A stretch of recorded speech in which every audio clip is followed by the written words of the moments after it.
కేసీఆర్ గారు యొక్క ఆర్బీఐ కింద ఆర్బీఐకి అప్రూవల్ తోటి కేంద్ర ప్రభుత్వ పర్మిషన్ తోటి తెచ్చిన అప్పులు ఇంచుమించు 4 లక్షల కోట్లు. మిగిలిన 2,80,000 కోట్లు లేదంటే ఇంచుమించు 3 లక్షల కోట్లు ఆడికెళ్ళి తెచ్చిండు కేసీఆర్. కాళేశ్వరం కడతా అని చెప్పి ఒక కార్పొరేషన్ పెట్టిండు, దాని మీద 1,00,000 కోట్లు ఇంచుమించు 1,00,000 కోట్లు తెచ్చిండు. సో అట్లా వేరు కార్పొరేషన్ల ద్వారా బ్యాంకుల దగ్గర నుంచి తెచ్చిండు. ఎందుకంటే ష్యూరిటీ గవర్నమెంట్ ఉంటుంది కాబట్టి గవర్నమెంట్ కట్టే అవకాశం ఉంటుంది కాబట్టి వాళ్ళు ఈ కార్పొరేషన్లకు లోన్లు ఇస్తారు. అట్లా ఆయన 3 లక్షల కోట్లు తేవచ్చంట. కాంగ్రెస్ అసలు ఆ ప్రయత్నం కూడా చేయలేదు ఎడినా కొడుకులు. అయినా సరే 10,000 కోట్లు వాడే ఆరోపించి వాడేమో 3 లక్షల కోట్లు అప్పు చేస్తాడు కార్పొరేషన్ల పేరు మీద, ఆర్బీఐ అప్రూవల్ లేకుండా, కేంద్ర ప్రభుత్వ అప్రూవల్ లేకుండా. కాంగ్రెస్ ప్రభుత్వం ఏం చేయలేదు, కానీ చేయమని అడుగుతున్నాను. వాడు ఒకటో చెప్తే నువ్వేం వినేది? తెలంగాణ ప్రజలకు మంచి జరుగుతుంది అంటే చేయి, అప్పు తెచ్చేదంటే తే, ఓకే. కానీ దానికి ఒక మనం మళ్ళీ కడతాం కదా, ఓకే. అభివృద్ధి చేసి ఆ వచ్చిన నిధులతోటి మళ్ళీ వాళ్ళ అప్పు తీరుస్తాం. సో చెయ్యి. వాడిదేమో నాశనం చేయొచ్చంట, దోసుకోవచ్చంట. మనం ప్రజలకు మంచి చేస్తే అడ్డుపడతాడంట. ఈవెన్ సేమ్ థింగ్ విత్ ఆడవడో ప్రధాని అన్నాడంట. బట్టి గారు వచ్చేసి ఏది ప్రెస్ కాన్ఫరెన్స్ లో మేము చెట్లు నరుకుతలేము, మేము ఇది చేస్తలేము. ఎందుకు ఎప్పుడు నిజంగా అవసరం ఉంటే చెట్లు నరికి ఆడ ప్రాజెక్టు కట్టేదంటే కడతాం, నరుకుతాం. ఇప్పుడు కాదు, ఇదే మోడీ అవుల నా కొడుకుని అడగండి. దామగుండం అడవులని ఇప్పుడు ఎంత గొడవ చేశారు కదా, మరి అదే మోడీ గారిని అడగండి. అదే ఇది కేంద్ర ప్రభుత్వ ప్రాజెక్టురా, ఇది ఆర్మీకి సంబంధించిందిరా, మరి నీ ప్రభుత్వ హయాంలో ఉన్నదానికి ఈ ప్రాజెక్టు దామగుండంలో అన్ని లక్షల చెట్లు నరుకుతుర్రు అని చాలా మంది గొడవ చేస్తారు కదా.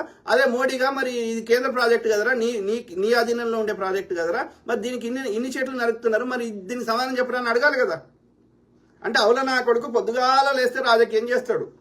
వాడు చేస్తే సంసారము, అందులో 1% కూడా చేయకుండా అది వ్యభిచారం అని ముద్ర వేయడం.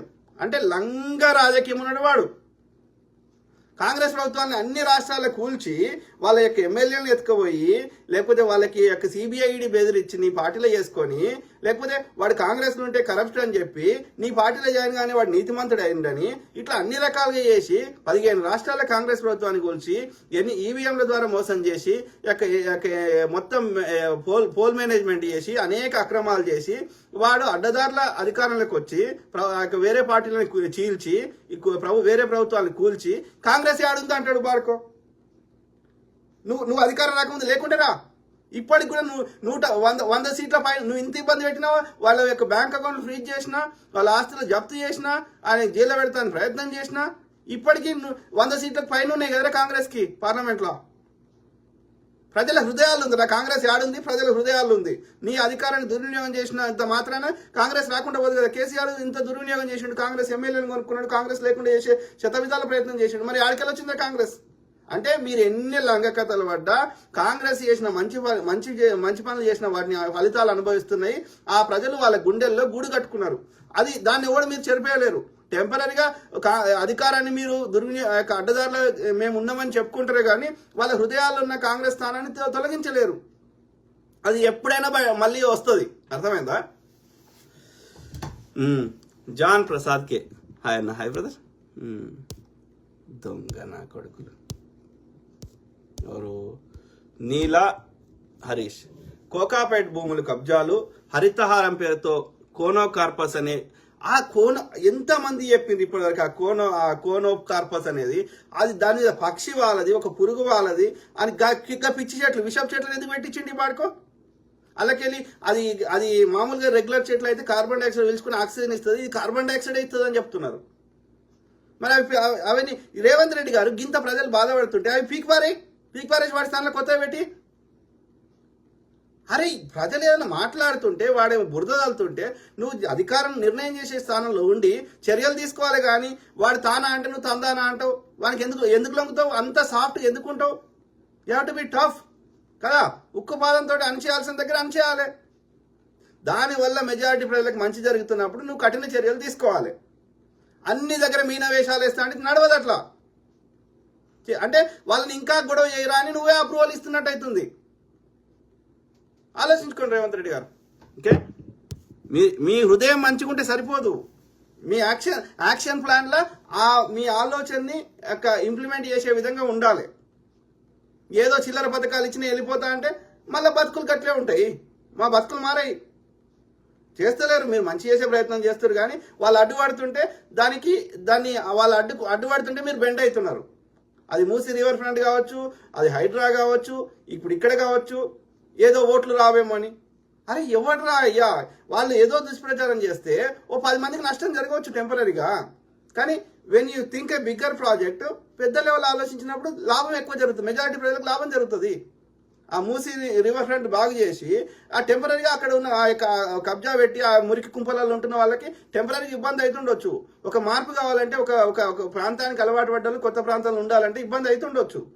కానీ ఇంత లాంగ్ రన్ ఆలోచించినప్పుడు, పెద్ద ఎక్కువ మంది జనాలు ఆలోచించినప్పుడు దాని ఫలితం బిగ్గర్ ఉంటుంది. కాబట్టి ఆ టెంపరీ వాటిని చూసి నువ్వు ఎందుకు నీ నిర్ణయాలు వాపసు తీసుకుంటావు కదా. ఇవాళ నాగార్జున సాగర్ కట్టేటప్పుడు కూడా కొన్ని ఊర్లు మునిగిపోయి ఉంటాయి, ప్రజలు ఏడ్చి ఉంటారు. కానీ ఇవాళ దాని ప్రాజెక్టు వల్ల ఎంతమంది లబ్ధి చేకూరుతుంది. కాబట్టి పెద్దవి చేసినప్పుడు చిన్న నష్టాలు జరుగుతాయి, వాటిని తీసుకోవాలి. విషపూరితమైన చెట్లను తెలంగాణ రాష్ట్రంలో నాటినప్పుడు బీజేపీ ఛత్తీస్గఢ్ అడవి భూములను చేసినప్పుడు ఎక్కడ పోయింది ప్రకృతి మీద ప్రేమ బీఆర్ఎస్ బీజేపీ వాళ్ళకు? అంతెందుకు బ్రదర్, ఇప్పుడు కాశ్మీర్లో ఆ యొక్క 370 ఆర్టికల్ ఎత్తేసింది ఎందుకు? అక్కడున్న భూ ఖనిజాలు అదాని గుజరాతీ నాయకులకు కట్టబెట్టడానికి. మళ్ళీ వస్తామే లేదని దేశంలోని అంత సంపద దోసుకునే ప్రయత్నం చేస్తున్నారు గుజరాతీ నాయకులు, గుజరాతీ వ్యాపారులు, అట్లనే ఈ యొక్క బీజేపీ ఆర్ఎస్ చెందిన బ్రాహ్మణులు. అర్థమైందా? ఛత్తీస్గఢ్ అడవులలో ఇలా ఆపరేషన్ కగార్ కింద నక్సలైట్ల పేరుతోటి గిరిజనులందరినీ చంపేస్తున్నారు. ఎందుకని? ఆ అడవులలో ఉండే ఖనిజాలను ఎత్తుకోవదామని. వాళ్ళు నక్సలైట్లను చంపుతలేరు, గిరిజనులను చంపుతున్నారు. ఎందుకంటే ఆ గిరిజనులు అడ్డుపడుతున్నారు భూములు తీసుకోవద్దని. దొంగ నా కొడుకులు, అట్లాంటి గాడిద కొడుకులు అంట. కాంగ్రెస్ ఏమైనా గడదామంటే ప్రతి దగ్గర గొడవ చేసుడే. గొడవ చేస్తుంటే నీ దగ్గర పోలీసు వాడు ఉన్నాడు కదరా అయ్యా, వాడికి జీతం ఇస్తుంది ఎందుకు? రేవంత్ రెడ్డి లోపల వారే 4 రోజులు కేటీఆర్ గారిని అన్ని చక్కగా అవుతాయి. పెట్టు బండి సంజయ్ గాని వాడిని కూడా పెట్టు, కిషన్ రెడ్డి కానీ 4 రోజులు చక్కగా అవుతారు గాడిద కొడుకులు. రాష్ట్రం ప్రశాంతంగా ఉంటుంది. చర్యలు తీసుకునే స్థానం నుండి కూడా మళ్ళీ మీనవేషాలు వేస్తావు.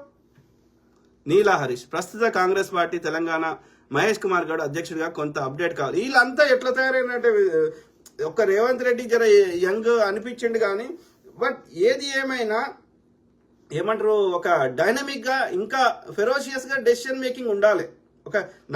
నేను ఇప్పుడు భారత రాజకీయాలు అత్యంత క్షుణ్ణంగా పరిశీలించిన కాడికి నాకు కనిపించిన ఒక లీడర్షిప్ క్వాలిటీస్ అంటే ఒక్క ఇందిరాగాంధీ గారే అనిపిస్తారు. మిగతా వాళ్ళందరూ నేను మంచోని. అరే మంచోనికి మంచిగుంటారా అయ్యా? అందరికి మంచిగుంటా అంటే చెల్లది. ఒక నేరస్తుడు ఉన్నాడు, ఒక డ్రగ్ వ్యాపారి ఉన్నాడు, వాడి ప్రవృత్తే నేరము. వాడు ఎందుకంటే వాడు అడ్డదారులు తక్కువ టైంలో కష్టపడకుండా డబ్బులు కావాలి. అట్లాంటి నేరస్తుల దగ్గర కూడా మంచుకుంటా అంటే you are approving their bad behaviour. కాదు, ఒక వ్యభిచారిణి ఉంది. అరే వ్యభిచారం నేరం అని ఎందుకు పెట్టిర్రు? అరే కుటుంబ వ్యవస్థ దెబ్బతింటది, భార్యాభర్తల అనుబంధం దెబ్బతింటది. అదొక మహిళ అంటే ఒక అమ్ముకునే వస్తువు కాదు. కాబట్టి అది వద్దురా అయ్యా అనే ఎవరికైనా ఇష్టం ఉంటే ఎవరన్నా వేరే వాళ్ళ కుటుంబ సభ్యులకు ఇబ్బంది లేకపోతే వాళ్ళు ఏమైనా చేసుకోండి, మనకు సంబంధం లేదు. కానీ అది అమ్ముకునే వస్తువు కాదురా అన్నప్పుడు నువ్వు కఠినమైన చర్యలు తీసుకోవాలి కదా. నువ్వు మీనవేషాలు వేస్తే అర్థమైంది, నువ్వు ఆర్ అప్రూవింగ్. ఆలోచించండి మిత్రులారా. కాదు, ఏదైనా పని చేసుకుని బతకరాదా? వాళ్ళు అమ్ముకుంటేనే బతకొస్తుందా భూమి మీద? వాళ్ళు ఎట్లా చెప్తారంటే ఈ బీజేపీ వాళ్ళు సుప్రీంకోర్టుల ద్వారా కూడా తీర్పు ఇప్పిస్తారు. ఏమని? ఆమె ఒళ్ళు అమ్ముకుంటే తప్పు కాదంట. ఆమె ద్వారా ఎవడో ఏమంటారు దాన్ని పెంపు లెక్క చేస్తే తప్పు అంట. కానీ ఆమె అంతటా ఆమె పోయి అమ్ముకుంటే తప్పు కాదంట. ఎందుకంటే ఆమె ఏడ్చుకుంటే ఏం చెప్తుందంటే నా పిల్లల్ని పోషించాలి కాబట్టి అంటదంట. పోషించాలంటే మంచి మార్గాలు లేవా? ఇప్పుడు మొగోడు ఉన్నాడు, వాడేం అమ్ముకోవాలి? రక్తం అమ్ముకోవాలా? వాడి కిడ్నీలు అమ్ముకోవాలా? అంటే శరీరంలో ఉన్న భాగాలు కానీ శరీరాన్ని అమ్ముకోకపోతే భూమి మీద ఏదో చిన్నదో పెద్దదో పని చేసుకొని బతకలేమా?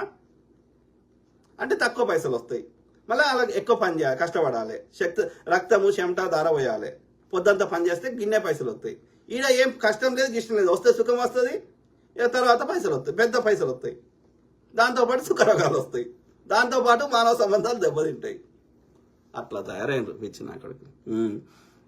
మహేష్ కుమార్ గౌడ్ అదే బ్రదర్, వీళ్ళంతా వెనకట్లు ఎక్కువ ఉన్నారు. వాళ్ళ వేషధారణ, వాళ్ళ భాష అంతా ఎట్లా అంటే నెమ్మదిగా బాతు పోతుందా అంటే పోతున్నది. గట్లా ఉండొద్దు. యూ హ్యావ్ టు బి ఏమంటారు ఫెరోషియస్ ఉండాలి లీడర్ అంటే. అందుకే ఏమంటున్నా అంటే నేను గమనించిన వాళ్ళలో ద బోల్డ్ డెసిషన్ మేకింగ్, ఎంత రిస్క్ ఉన్నా సరే ఆమె కరెక్ట్ అనిపిస్తే ఎవ్వరిని లెక్కయ్యాలి అమెరికా ప్రెసిడెంట్ తోటి కూడా. అంత బోల్డ్ డెసిషన్ తీసుకున్న ధీర మహిళ అయ్యుండి ఆమెను ఏమన్నారు గుడియా ఏమంటారు గుడియా ఏదో దాన్ని ఇంగ్లీష్లో కరెక్ట్ వస్తుంది గుంగి గుడియా అంటే మూగ బొమ్మ అని అర్థం. సో ఈ మూగ బొమ్మను పెడితే మేం చెప్పిన రాజ్యం నడుస్తుంది అని అప్పుడున్న కాంగ్రెస్ పెద్దలు అనుకున్నారు. అనుకొని ఇందిరాగాంధీని తెచ్చి పెడితే గుంగి గుడియా కాదు ఒక్కొక్కరికి ఏమంటారు సుక్కలు చూపెట్టింది. అట్లా అమెరికా ప్రెసిడెంట్ నిక్సన్ గారు తన యొక్క జలంతర్గాములను పంపిస్తే అప్పుడు సోవియట్ యూనియన్తో ఒప్పందం చేసుకొని వాళ్ళ జలంతర్గాములను తీసుకొస్తే అమెరికా జలంతర్గాములు పారిపోయినాయి. సో ఈమె టూ స్మార్ట్ ఉందని నిక్సన్ అంటే ఆయన తిట్టిండు. అంటే అర్థం చేసుకోండి. అంటే ప్రపంచ అగ్రదేశానికి కూడా 1% కూడా భయపడని ధీరవనిత. So very bold decisions. The leader has to be like that. అప్పుడే ఏమన్నా కొంచెమన్నా మార్పు చేయగలుగుతాం సమాజంలో. ఈ అమ్మ గాలి ఎట్టొస్తే అటు పోతే వాడేం లీడర్ రా అయ్యా, ఆలోచించండి ఇట్లా. నీలా హరీష్ హలో నమస్తే వనక్కం సెస్ రీకాల్ ఆదామితం. Thank you. ఓకే నమస్తే. సో ఎవరు జన్ను ప్రశాంత్ ఆసమ్ సార్ మీరు. Thank you brother. ఎవరు John Steven brother board bill తర్వాత చర్చ్ బిల్స్ రోమన్ ప్రాక్టీస్ గురించి మాట్లాడాడు. అదే బ్రదర్ ఇక ఏం లేదు, వాళ్ళ గోల్ ఏం లేదు, పొద్దుగా లేస్తే మతం చుట్టే తిప్పాలి. ఎందుకంటే వాళ్ళ దోపిడి నుంచి దృష్టి మరల్చాలి. ఈ ఆర్య బ్రాహ్మణుల యొక్క కుటిల బుద్ధి ఇది. అర్థమైందా? మన దృష్టి వాడి దోపిడి నుంచి, అభివృద్ధి నుంచి, డే టు డే సమస్యల నుంచి దృష్టి మరల్చాలి. అన్ని అధికారాలు, అన్ని వ్యవస్థలు చర్య తీసుకునే స్థానంలో ఉన్నాయి. అన్నీ పెట్టుకొని కూడా పొద్దుగా లేస్తే 5%, 10% కూడా లేని వాళ్ళతోటి 84% మందికి ఈ యొక్క థ్రెట్ వస్తుంది. ఎంతసేపు ఇదే ఉండాలి. పొద్దుగా మీరు వాట్సాప్లో అన్ని ఫేకులనే చెప్పాలి, లేకపోతే కావాలని దాడులు వాళ్ళే హిందువుల మీద చేయాలి, వీళ్ళు చేసినని ప్రచారం చేయాలి. లేదంటే వక్ఫ్ బిల్లు, చర్చ్ బిల్లు, ఇంకా లేకపోతే ఈ ట్రిపుల్ తలాక్, ఇదే ఆర్టికల్ 370, ఇవన్నీ కాదని మళ్ళీ ఛత్రపతి శివాజీ మీద ఓ సినిమా వస్తుంది, లేకపోతే ఝాన్సీ లక్ష్మీబాయి మీద ఓ సినిమా వస్తుంది, అందరి ప్రాపణాల మీద వస్తుంది. మీరు చూడండి, ఎవడు పానిపట్టు యుద్ధం ఏది ఎవరి మధ్యలో జరిగింది? మరాఠా సామ్రాజ్యం. ఈ పేష్వాలు ఎవరు? బాజీరావు గీజీరావు బాపనోడు. ఓకే, ఆ ఝాన్సీ లక్ష్మీబాయి ఎవరు? బ్రాహ్మణామె. మంగళ పాండే ఎవడు? బ్రాహ్మణులు. అంటే దేశాని కోసం ప్రాణాలు అర్పించిన వాళ్ళు, దేశం కోసం సేవ చేసిన వాళ్ళు, మిగతా వాళ్ళు ఎస్సీ, బీసీ, ఎస్సీ, ఎస్టీలు, ఇంకా లేకపోతే ఈ యొక్క మన ముస్లిమ్స్ లేరా? స్వతంత్రం గురించి పోరాడిన ఫస్ట్ బ్రిటిష్ వాళ్ళతో ఫస్ట్ పోరాటం చేసి అతి భయంకరంగా పోరాటం చేసిన వ్యక్తి ఎవరు? టిప్పు సుల్తాన్ గారు. అర్థమైందా? మరి ఆయన ఎట్లా దేశద్రోహుడాయే? ఝాన్సీ లక్ష్మీబాయి ఆమె యుద్ధం చేయాలన్న ఆలోచన కూడా ఆమెకు లేకుండే. ఆ బ్రిటిష్ వాళ్ళకి చెందినటువంటి ఒక ఫ్యామిలీని చంపేసారు వీళ్ళ సైనికులు, ఈమెకు తెలియకుండా. చంపితే ఈమె నేను చంపలేదు అన్నా కానీ వాళ్ళు పట్టించుకోలేదు. నువ్వే చంపించినావని ఆమె మీద ఆరోపణకు వచ్చి వాళ్ళు దండయాత్రకు వస్తే ఆమెకు విధిలేని పరిస్థితులలో ఆమె యుద్ధం చేసింది. ఎక్కడ? ఆ యొక్క ఝాన్సీ అనేది అప్పుడు ఈ యొక్క ఇప్పుడు బుందేల్ఖండ్లో ఉంది. అప్పుడు ఈ మరాఠా సామ్రాజ్యం కింద వచ్చేది చాలా చిన్న రాజ్యం. దానికి ఆమె పెద్ద ఏమో పీకింది అని చెప్పి ఇప్పటికి ప్రచారం చేస్తారు. అంటే ఈ బ్రాహ్మణుడు తుమ్మినా మళ్ళీ అదే ఝాన్సీ లక్ష్మీబాయిని కాపాడిందవాడు. ఆమె పక్కకి ఇప్పటికి సమాధి ఉంటుంది. మీర్ బక్షి అనే ఒక ముస్లిం సైన్యాధ్యక్షుడు. ఆయన పేరు ఎవ్వడు చెప్పడే. అట్లనే ఈమెను కాపాడడానికి మారువేషం వేసుకొని జజ్జరీబాయ్ అంటే ఆమె ఒక దళిత స్త్రీ తన ప్రాణత్యాగం చేసింది. ఆమెను పడి చంపేసారు. ఈమె పారిపోయింది. సో అట్లాంటిది మరి ఆమె గురించి ఎవరు చెప్పరే? అంటే ఏం చెప్తున్నా ఇక్కడ? ఏం నడుస్తుంది? బ్రాహ్మణ సుప్రీమసీ నడుస్తుంది. బ్రాహ్మణుడు తుమ్మినా మహా గొప్పగా తుమ్మాడు, మేము ఆ ప్రాణాలు అర్పించినా మా ప్రాణాలకు విలువలేదు. ఇదే ఈ ఆర్య బ్రాహ్మణ వ్యవస్థ. అందుకే ఏమంటున్నా, ఈ ఆర్యులకి ఈ మూలవాసన హిందువులకి ఎలాంటి సంబంధం లేదు. కామన్ సెన్స్ ఆలోచించండి.